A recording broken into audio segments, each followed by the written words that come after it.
ஒருவர் மார்க்கத்தை பற்றி பொலையா பேசுகிறார். ரசூலுல்லா செல்லாத சென்னன்னு சொல்லி போய் சொல்கிறார். ரசூலுல்லா அல்லாஹ் குர்ஆன்ல வராத வந்ததாக சொல்கிறார். இப்படி மார்க்கத்தை சபையில் போய் பொலையா பேசி மக்கள் மார்க்க மனுஷனை ஏற்றுக்கொள்வாங்கன்றதுக்காக மார்க்கத்தை மக்களுக்கு மத்தியில் பொலையா ஒருவர் சொல்லிக்கிட்டு இருக்காருன்னு சொன்னால் அவரை பற்றி மக்களுக்கிட்ட போய் நம்ம எச்சரிக்கை செய்யலாம். எப்படி தெரியுமா? இவர் மார்க்கத்தை பற்றி பொலையா சொல்கிறார், மார்க்கத்தில் இல்லாத விஷயத்த சொல்கிறார். இவர் சொல்கிற விஷயங்களை நீங்கள் ஏற்றுக்கொள்ளாதீங்க, இவர் விஷயத்தில் கொஞ்சம் கவனமாக இருங்கன்னு சொல்லி மக்களுக்கு நாம் அதை விளங்கப்படுத்துறதுக்கு நமக்கு அனுமதி இருக்குது. அந்த விஷயத்தில் இல்லாமல் புறம் பேசலாம்.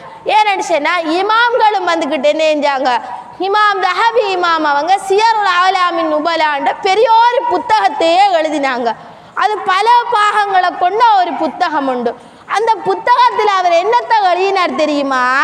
அதாவது அறிவிப்பாளர்களுடைய குறை நிறை எழுதினார். அந்த புத்தகத்தில் அவர் எப்படின்னு சொன்னா, இவர் சூல் ஹிஃபுல், அதாவது இவர்கிட்ட கெட்ட ஹிஃபுல் தன்மை இருக்குது, இவர் நம்பகத்தன்மையில் கொஞ்சம் குறைவானவர், இவர் ஒரு விஷயத்தை சொன்னால் அதை ஏற்றுக்கொள்ளலாம், இவர் மோசடிக்காரர், இப்படி என்று சொல்லி அவர் என்ன செஞ்சார், அந்த புத்தகங்களில் யார் நல்லவர் யார் கெட்டவர் சொல்லி அவர்களுடைய அந்த தன்மைகளை அவர் அந்த புத்தகத்தில் எழுதுகிறார். அப்போ இமாம்களும் அந்த துறைகளில் இருந்திருக்காங்க.